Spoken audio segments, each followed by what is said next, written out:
வணக்கம் நண்பர்களே. என் பெயர் ரமேஷ். நான் சென்னையை சேர்ந்தவன். நான் கல்லூரியில் படித்து கொண்டிருந்த போது இந்த கதை நடந்தது. அப்போது என் வீட்டு பக்கம் ஒரு வீடு புதியதாக கட்டி குடிவந்தனர்.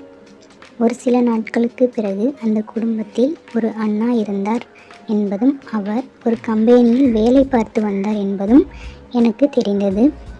ஒரு சில நேரங்களில் அவருக்கு வேலை காரணமாக வெளியே போக வேண்டியிருந்தது. அவர் வீட்டில் அவரது பெற்றோர், ஒரு தங்கச்சி மற்றும் அவரது மனைவி இருந்தார்கள். நான் காலை எழுந்து நான் கல்லூரிக்கு போய்விடுவேன். பிறகு இரவுதான் வீட்டிற்கே வருவேன்.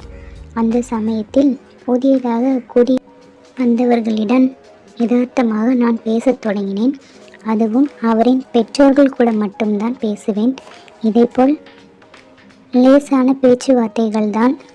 ஒரு சில மாதங்கள் போன பிறகு ஒரு நாள் மாலை அம்மா வந்து, மகனே, பக்கத்து வீட்டு ஆண்டி வந்தார், அவர்கள் உன்னை கேட்டார் என சொன்னார். உடனே நான் அவர்களுக்கு இங்கு என்ன வேலை, எதற்கு வீட்டுக்கு வர்றாங்க என கேட்டேன். அதற்கு அம்மா, எனக்கு ஒன்றும் தெரியாது, நீ போய் அவங்கக்கிட்டே போய் கேளு என சொன்னார். உடனே அவர் வீட்டுக்கு போய் காலிங் பெல்லை அடித்தேன். மீண்டும் மீண்டும் கதவை தட்டினேன். ஒரு சில நேரங்கள் கழித்து கதவை திறந்தார். ஒரு அழகான தேவதையை பார்த்தேன். அவளையே மீண்டும் மீண்டும் கண்ணை வைக்காமல் பார்த்தேன். அதற்கு, என்ன வேண்டும், நீங்கள் ரமேஷ் தானே என கேட்டாள். ஆனால் அவளுக்கு என் வயது இருக்கும். உடனே ஆம் என கூறினேன். சாரி என சொன்னாள். அதற்கு, இப்போ என்ன, பரவாயில்லை என சொன்னேன். அதாவது நான் குளித்து விட்டு வரதுக்கு லேட் ஆகிவிட்டது, ஆனால் அப்படியே வந்துவிட்டேன் என்று கதவை திறந்தேன். அப்போது கேட்டேன், எதற்காக அத்தை என்னை கூப்பிட்டார் என்று. நான் கேட்டபோது, இன்னைக்கு அவங்க பொண்ணுக்கு பிறந்த நாள், அதாவது என்னோட நாத்தனாருக்கு பிறந்த நாள், அதற்காக உங்களை கூப்பிடுவதற்காக தான் அவர்கள் வந்தார்கள். மாலையில் ஒரு பார்ட்டி வைக்கப் போகிறோம், அதற்காகத்தான், வேறு ஒன்றுமில்லை என கூறினார். அப்புறம், சரி போகட்டும், நீ வீட்டுக்கு உள்ளே வருவாயா, இல்லை எல்லா விஷயத்தையுமே வீட்டு வாசல் முன்புதான் கேட்பாயா என கூறிவிட்டு அவனை உள்ளே அழைத்தார். உடனே நானும் உள்ளே போனேன். ஆனால் அவள் வீட்டில் யாருமே இல்லை, அவளை தவிர. உடனே கேட்டேன், நீங்கள் மட்டும்தான் இருக்கீங்க, வேறு எல்லாரும் எங்கே போயிட்டாங்க? எல்லாரும் அவங்களுக்கு தேவையான வேலையை பார்ப்பதற்காக வெளியில் போயிட்டாங்க, அவங்களுக்கு வேலை இருக்கும் அல்லவா என சொன்னாள். நான் எங்கேயும் போக மாட்டேன், அதனால தான் என்னை வீட்டிலேயே விட்டு போயிட்டாங்க. சரி, அது இருக்கட்டும், முதல் முறை வீட்டுக்கு வந்திருக்க, உங்களுக்கு டீ எடுத்து விட்டு வரேன் என கூறிவிட்டு சமையலறையே போயிட்டு டீ எடுத்து வந்தார். நாங்கள் 2 பேரும் டீ குடித்து விட்டு பேசினோம்.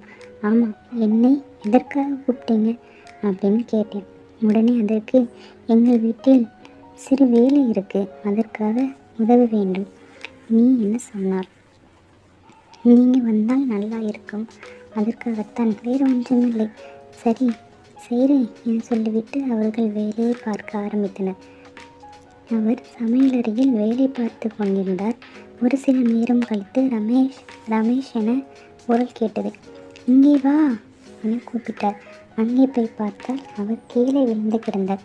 என்ன ஆயிற்று உங்களுக்கு என கேட்டேன். அதற்கு, அவள் கீழே எலி வந்தது, அதனால் பயந்து ஓடினேன், கதவு தட்டி கீழே விழுந்தேன். என்ன அண்ணி இவ்வளோ பயப்படுறீங்க என சொன்னேன். உடனே, எனக்கு உதவி செய், என்னால் முடியவில்லை என சொன்னாள். நான் அண்ணியின் கையை பிடித்து தூக்கிவிட்டேன். ஆனால் அவள் காலை எடுத்து கூட வைக்க முடியவில்லை என்று சொன்னாள். அதற்கு நான் அண்ணியை நன்றாக பார்த்து கொண்டேன். அவளை சேரில் உட்கார வைத்து அவரை பார்த்து கொண்டேன். அவளால் நடக்கக்கூட முடியவில்லை. உடனே, நீங்கள் போய் கட்டிலில் படுத்து கொள்ளுங்கள், உங்களுக்கு ரொம்ப வியர்க்குது, நான் ஏசியை ஆன் பண்ணி விட்டுறேன் அப்படின்ட்டு சொல்லி ரமேஷ் ஆன் பண்ணி விட்டான். எனக்கு ரொம்ப வலிக்குது. சரி, நான் சிரித்து கொண்டே, நான் உங்களை தூக்கவா என கேட்டேன். உடனே, சரி, நீங்கள் எப்படி என்ன தூக்க முடியும் என கேட்டார். அதற்கு, ஏன் தூக்க முடியாது கண்ணி என்றேன். உடனே, அண்ணி, நீ என்ன தூக்கினால் நான் உனக்கு ஒரு பரிசு கொடுப்பேன், ஆனால் அதை யாரிடமும் சொல்லக்கூடாது என சொல்லிட்டார். சரி அண்ணி, நானும் சொல்ல மாட்டேன், நீங்களும் சொல்ல வேண்டாம் என கூறினேன். சரி வாங்க, உங்களை நான் படுக்கை அறைக்கு தூக்கிட்டு போகிறேன் என அண்ணியை தூக்கிவிட்டு போயிட்டான். எனக்கு இவ்வளவு அழகாக இருக்கிறாள் என நினைத்து கொண்டே போனேன். அப்போது அவள் என் கைகளில் இருந்தார். அப்போது சரி விடுங்க, என்னோட பரிசை கொடுங்கள் என்றேன். நான் உங்களை அழைத்து வந்து விட்டேன் அல்லவா என கேட்டேன். நீ யாருக்கும் தெரியாமல் சாயங்காலம் வா, உனக்கு முழு பரிசு காத்திருக்கு என சொன்னார். எனக்கு அந்த தைலத்தை மட்டும் எடுத்துத்தா என சொன்னாள். நானே பூசிக்கிறேன் என்றாள். உடனே நான் உங்களுக்கு உதவி செய்யட்டுமா என கேட்டேன். அதற்கு வேண்டாம் என சொல்லி அவரின் சேலையை தூக்கி தேய்க்க ஆரம்பித்தாள். உடனே எனக்கு உடல் சிலிர்க்க ஆரம்பித்தது.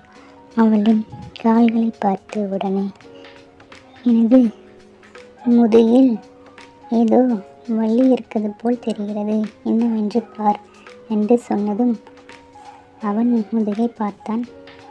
அதில் விழுந்ததில் அடிபட்டு காயம் ஏற்பட்டிருந்தது. தாருங்கள், மருந்து பூசி விடுகிறேன் என கேட்டேன். வேண்டாம் என சொல்லிவிட்டார் அண்ணி. எதற்காக தெரியுமா? அண்ணாவுக்கு வேறு யாராவது மருந்து தேய்த்து விட்டால் ஒரு பிரச்சனை வந்துவிடும், அதனால்தான் வேண்டாம், நானே பார்த்து கொள்கிறேன். உடனே அண்ணாவுக்கு எப்படி தெரியும்? இந்த ரூமில் நம்ம மட்டும்தானே இருக்கும், அப்படியானால் எப்படி தெரியும்? உடனே நீங்கள் தான் சொல்வீர்களா என சிரித்தபடி சொன்னான்.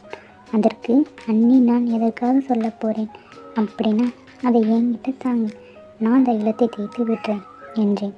உடனே அண்ணியும் தைலத்தை என்னிடம் கொடுத்து படுத்து கொண்டார். பிறகு நான் அண்ணியின் முதுகில் தைலத்தை தேய்க்க ஆரம்பித்தேன். சிறிது நேரம் கழித்து அவள், இப்போது நீ உன் வீட்டிற்கு செல், மீதமுள்ள வேலையை மாலையில் செய்வோம் என்றாள். நான் ஒரு தந்திரம் செய்து, நான் போகிறேன், நீங்கள் கதவை மூடிக்கொள்ளுங்கள் என்று சொல்லிவிட்டு ஒளிந்து கொண்டேன். அண்ணி கதவை சாத்தும் முறை அங்கேதான் இருந்தேன். மறைமுகமாக பார்த்தேன் அண்ணியை. அவள் என்ன செய்ய போகிறாள் என்று அண்ணி போகும் வரை இருந்தேன். அண்ணியின் கால் முழுவதுமாக சரியாக இருப்பதையும் அவள் நன்றாக நடப்பதையும் நான் பார்த்தேன். அப்போதுதான் தெரிந்தது அண்ணி நம்மளிடம் சும்மாக சொல்லியிருக்கிறார் என்று. ஆனால் நான் எப்படி அவளிடம் போய் சொல்ல முடியும் உங்களை நான் பார்த்தேன் என்று? ஆனால் எனக்கு ரொம்ப ஆசையாக உள்ளது என்று மனம் துடிக்கிறது. அதற்கு பிறகு நான் அவளை பார்த்தபோது அதிர்ச்சியாக இருந்தது. அவர் சோபாவில் உட்கார்ந்து அந்த படங்களை பார்த்து கொண்டிருந்தார். பிறகு நான் திக்கு முக்காடினேன். அவர் டிவியை பார்த்து கொண்டு என்னையும் கவனித்து விட்டார். நான் நின்றது அவர் எப்படி கண்காணித்தார் போல. உடனே போ போ, என் புருஷன் வந்து விடுவார், உன்னை பார்த்தால் சந்தேகமாகி விடுவார், சரி நீ மாலையில் வா என சொன்னார். அதற்கு அண்ணியை நான் நேரம் கடத்தாமல் அவர் முன் சென்று, அவர் என்னை பார்த்ததும் ஒன்றுமே பேசவில்லை.